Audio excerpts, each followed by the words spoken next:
जब भी हम रिस्पायरेशन करते हैं तो रिस्पायरेशन के दौरान हमारे शरीर से कार्बन डाइऑक्साइड प्रोड्यूस्ड होता है। इस बात को प्रूफ करने के लिए हम एक एक्सपेरिमेंट करेंगे, लेकिन उससे पहले हम लोग कुछ बेसिक्स पॉइंट को समझ लें। जब हम सांस लेते हैं तो ऑक्सीजन की मात्रा 21% होती है। मतलब ऑक्सीजन आपके शरीर के अंदर 21% चली जाती है। लेकिन जब आप सांस बाहर निकालते हैं, जब आप एक्सहेल करते हैं, उस समय ऑक्सीजन की मात्रा 16.4% हो जाता है। अब थोड़ा सा इन दोनों को कंपैरिजन करें। आपने ऑक्सीजन कितना लिया? 21%, लेकिन बाहर कितना निकला?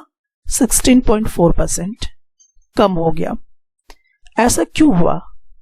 ऐसा इस कारण से हुआ क्योंकि ऑक्सीजन जब आपके शरीर के अंदर जाता है तो आपका शरीर ऑक्सीजन को यूज करता है एनर्जी बनाने के लिए। इसी कारण से आपने मैक्सिमम ऑक्सीजन लिया और उसमें से बहुत सारे ऑक्सीजन एनर्जी बनाने में खर्च हो गए। इसी कारण से आपके शरीर से ऑक्सीजन जो बाहर निकलती है उसका परसेंटेज 16.4 रह जाता है। अब हम बात करते हैं कार्बन डाइऑक्साइड के विषय में।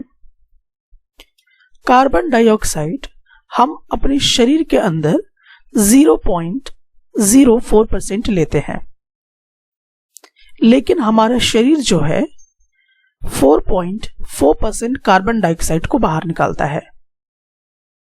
यहां पर अगर हम देखें तो लेते वक्त कार्बन डाइऑक्साइड तो बहुत कम था, लेकिन जब हम सांस बाहर निकालते हैं कार्बन डाइऑक्साइड के फॉर्म में तो उसकी मात्रा बहुत ज्यादा बढ़ जाती है, 4.4%। ऐसा क्यों? तो इसका जो रीजन है वो ये है कि आपके शरीर में कार्बन डाइऑक्साइड प्रोड्यूस्ड होता रहता है रिस्पायरेशन के दौरान। तो जब हम रिस्पायरेशन करते हैं तो हमारा शरीर कार्बन डाइऑक्साइड बनाता है। इसीलिए जब हम एक्सहेल करते हैं, बाहर निकालते हैं सांसों को, तो उस समय कार्बन डाइऑक्साइड की मात्रा 4.4% हो जाती है।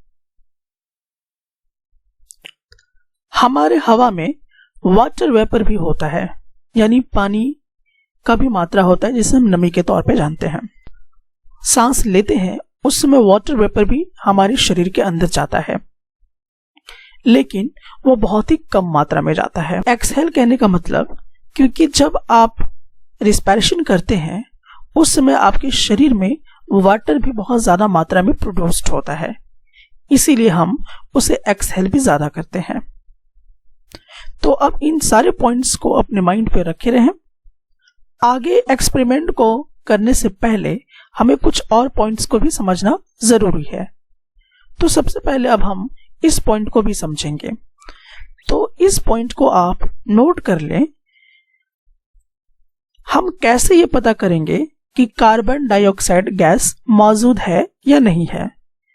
मतलब कार्बन डाइऑक्साइड गैस कहीं पर प्रेजेंट है या नहीं है, ये हम कैसे पता लगाते हैं?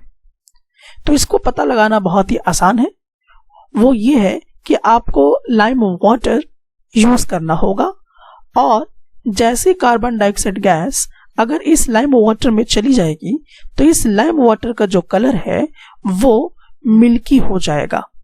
अगर ऐसा हो जाता है तो हम ये कंफर्म कर लेते हैं कि वो गैस कार्बन डाइऑक्साइड ही है।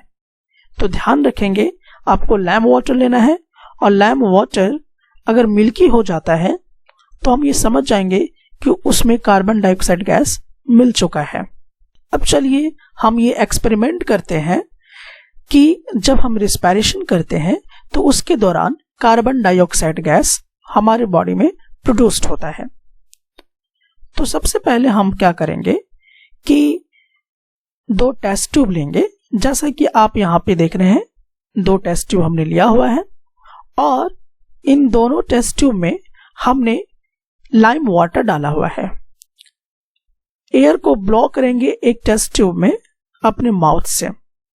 एयर जो है अपने माउथ से ब्लो करेंगे फर्स्ट वाली टेस्ट ट्यूब में, और जब आप एयर ब्लो करेंगे तो आप देखेंगे कि कुछ मिनट करने के बाद इस टेस्ट ट्यूब में भरा हुआ जो लाइम वाटर है उसका कलर मिल्की हो जाएगा। तो ये बहुत ही कम समय में हुआ। लेकिन इसी एक्सपेरिमेंट को हम दूसरे तरीके से करते हैं, एक सिरिंज के माध्यम से। तो जब हम सिरिंज का इस्तेमाल करेंगे तो आपको पता है कि सिरिंज के अंदर यहां से यहां तक में एयर भरा हुआ है। इस एयर में कार्बन डाइऑक्साइड गैस भी है। तो हमने जब इसमें जिसमें लाइम वाटर भरा हुआ है उस टेस्ट ट्यूब में इसको फ्लो करेंगे तो हम देखेंगे कि अभी तक इस टेस्ट ट्यूब का लाइम वाटर मिल्की नहीं हुआ है और अभी और समय ले रहा है। लेकिन कि सबसे पहले इस टेस्ट ट्यूब का लाइम वाटर मिल्की बहुत जल्दी हुआ था, जिसमें हमने अपने माउथ से एयर को ब्लॉक किया था। लेकिन इस वाले टेस्ट ट्यूब में अभी भी मिल्की जल्दी से नहीं हो पाया है। तो इसमें मिल्की होगा लेकिन बहुत ही देर के बाद। तो देखिए अब जाकर ये जो लाइम वाटर है वो मिल्की कन्वर्ट हो गया। इस टेस्ट से हमें ये पता चलता है, तो जब हम रिस्पायरेशन करते हैं तो रिस्पायरेशन के दौरान हमारा शरीर कार्बन डाइऑक्साइड पैदा करता है, और हमारे शरीर में जो कार्बन डाइऑक्साइड की मात्रा होती है वो ज्यादा होती है, दैट इज 4.4%। इसीलिए इस टेस्ट ट्यूब में जल्दी से ये जो लाइम वाटर था वो मिल्की में कन्वर्ट हो गया। और क्योंकि सिरिंज से हम लोगों ने इसमें किया था तो उसमें जो आपका कार्बन डाइऑक्साइड की मात्रा थी वो कम था, इसीलिए इसका लाइम वाटर मिल्की तुरंत नहीं हो पाया।